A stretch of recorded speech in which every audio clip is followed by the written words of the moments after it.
So we're looking at question 2 now on the additional maths paper, well, past paper 2019. So this one is all about differentiation. So you're aware the formula we're using. So if we have y equals x to the n, and that could be any number now for n, what we do when we're differentiating it, we do dy by dx.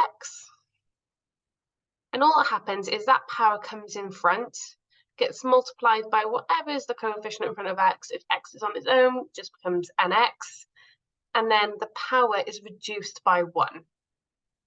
So that is what's going on behind the scenes. Also to know, if there isn't any x's on your certain part, well, remember x to the 0 is equal to 1.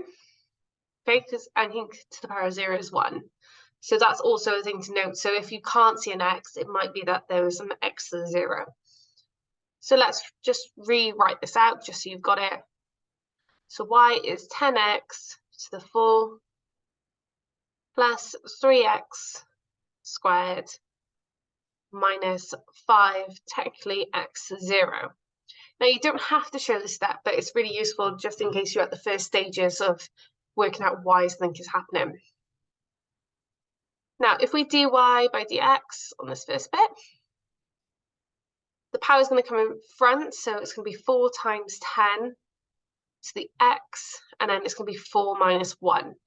Again, I'm just showing my workings. You don't need to do this, but it's nice to always see where things are coming from.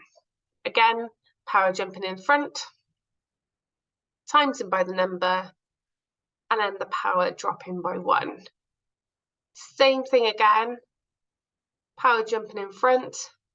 Oops, there we go. Where was I on here? There we go.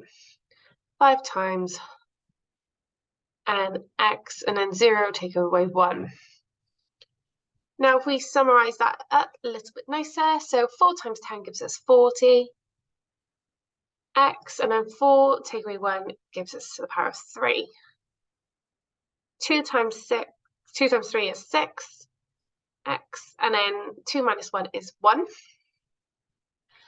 Anything to the power of 0, so this whole thing is now going to drop to 0 because we know it just disappears. So we can say minus 0, but we know that bit is going to go. So my final answer is 40 x cubed plus 6x, and that is it, dy by dx. Okay, and I've got all 3 marks there. Next one, it's only worth 1 mark. Now, interestingly, because it's in a fraction, we know that's happened 1 over. So remember at GCSE that rule that if it was anything to the minus, that we can then flip it. So the first thing I'm going to do is write out what y would be if it was normal. Okay, so 2x to the minus 11. Now you'll see this happening quite a bit, especially when you go up to A level. So again, the same rule applies. So when we're dy by dx, the power comes in front, times in by the 2, x, and then we do minus 11 minus 1. And to finish that up, minus 22, x to the minus 12.